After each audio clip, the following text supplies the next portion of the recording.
Howdy! In this mini-lecture we will discuss physical, chemical, and geographic characteristics of marine systems and how oceans influence climate.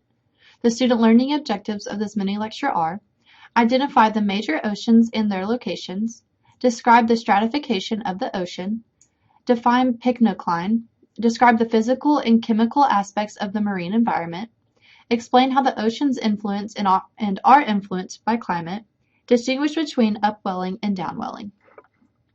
Oceans touch and are touched by every system. They receive inputs of water, sediment, pollutants, and organisms.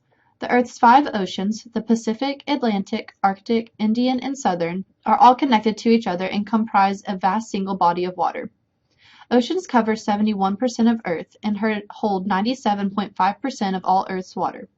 Ocean water is 96.5% water, with the remaining 3.5% being comprised of dissolved salts.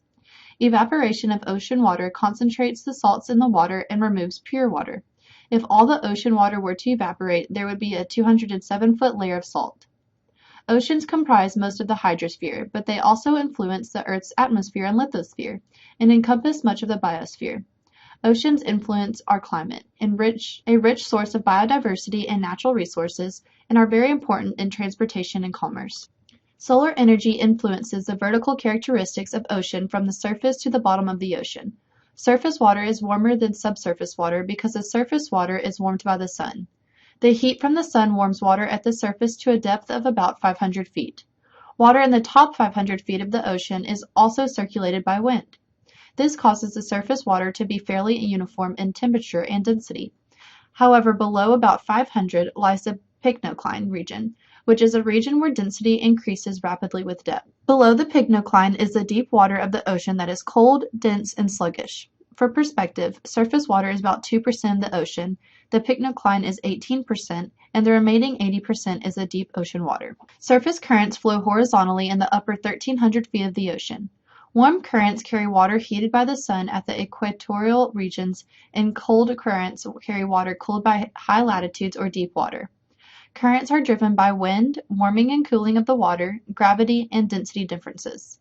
The currents in the northern hemisphere flow clockwise, while the currents in the southern hemisphere flow counterclockwise. Currents moderate climate by bringing warm or cold water to a region.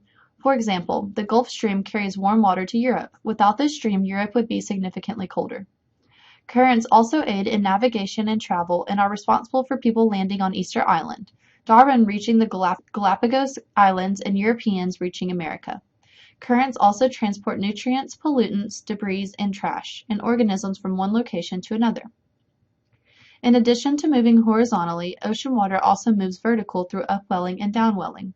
Upwelling is the rising of cool, deep water to the surface. Upwelling supports high primary productivity in fisheries because it brings nutrients up to the surface, creating productive areas for marine life. Upwelling occurs when strong winds blow away from or parallel to coastlines, as can be seen in the figure on the bottom of this slide. Downwelling is the sinking of warm, oxygen-rich water. Downwelling provides oxygen for deep water ocean organisms. The ocean influences climate on the local, regional, and global level through ocean currents. One of the most significant global current systems is the thermohaline circulation. In this circulation system, warmer, fresher water is carried along the surface of the current, and colder, saltier, and denser water moves below the surface along the current. Through the thermohaline circulation, heat is carried from equatorial waters northward toward Europe.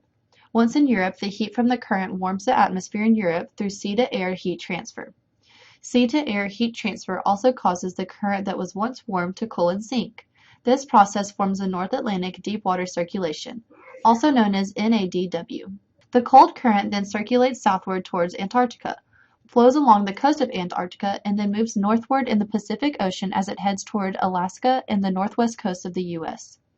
Scientists debate whether the rapidly melting Greenland ice sheet could interrupt the heat flow of the NADW and cause Europe to cool dramatically.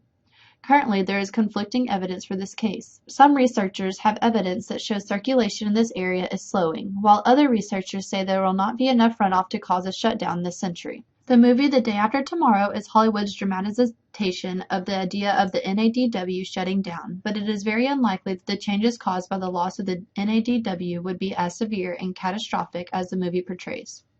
Another interaction between the ocean currents and the atmosphere is the El Niño Southern Oscillation, ENSO.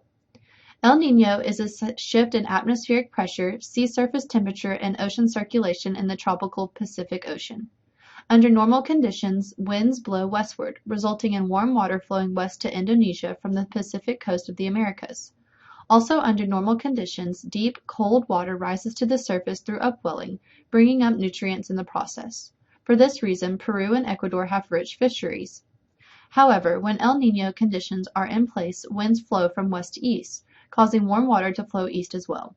This suppresses upwelling on the Pacific coast of the Americas and consequently devastates fisheries and costs billions of dollars in lost revenue. Additionally, the typically dry areas in Southern California and Peru experience heavy rainstorms and floods, while the typically wet area of Indonesia experiences droughts and fires. El Niño is caused by a decrease in air pressure in the eastern Pacific and an increase in air pressure in the western Pacific. This change in air pressure weakens the equatorial winds and allows warm water to flow eastward instead of westward. That concludes this mini lecture on the physical, chemical, and geographic characteristics of marine systems and how oceans influence climate. Please review the weekly outline and complete the activities for this week per the schedule set forth in the outline. Thanks and gig 'em!